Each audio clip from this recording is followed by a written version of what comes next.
नवनिर्वाचित आमदार आनंदराव तिडके बोंडारकर यांना लाडक्या बहिणीने प्रचंड मतांनी निवडून दिल्याबद्दल लाडक्या बहिणींचा शिवसेना राज्य ग्रंथालय सेल महाराष्ट्र प्रदेशच्या वतीने सत्कार करण्यात आला। यावेळी ग्रंथालय सेल पदाधिकारी यांना नियुक्तीपत्रही देण्यात आले। या सोहळ्यासाठी महिलांची प्रचंड उपस्थिती होती।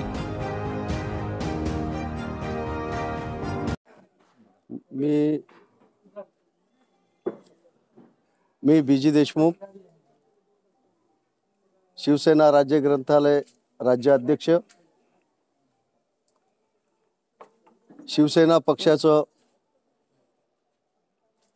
एक कार्य म्हणून शिवसेना पक्षाला बहुमताने विजयी करण्याकरता या राज्यातल्या मुख्यमंत्र्यांच्या लाडक्या बहिणीने जे प्रामाणिकपणे इमानदारीनं त्यांना मतदान केलं, अशा लाडक्या बहिणीचं पक्षाच्या वतीनं कौतुक होणं हे साहजिकच आहे आणि ती पक्षाची जबाबदारी आहे।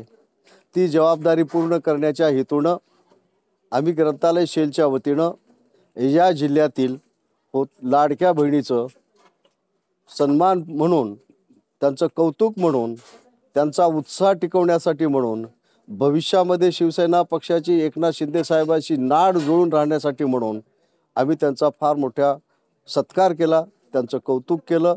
या कौतुकासाठी कमी वेळामध्ये मी अनेक महिलांना निमंत्रित दिलं। हजारो महिला या ठिकाणी आल्या, त्यांचं मी अभिनंदन करतो, आभार मानतो।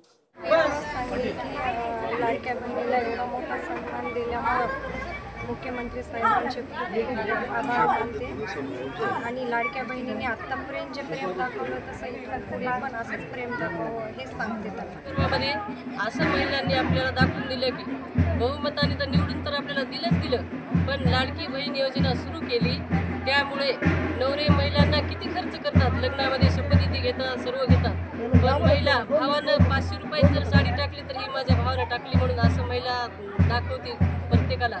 तर लाडकी बहीण योजना सुरू केल्यामुळं बहिणींनी असं दाखवून दिले की हा माझा लाडका भाऊ, म्हणजे भावाला माहीत झाले की माझी बहीण माझंच ऐकते, नवऱ्याचं कधीच ऐकणार नाही, एवढं मात्र सिद्ध करून दिलं महिलांनी। आज इथे आनंदराव बोंडारकर यांनी महिलांचा जो सत्कार केला, जो सत्कारासाठी एक छोटासा प्रोग्राम आयोजित केला, तो सगळ्यात अप्रतिम आहे।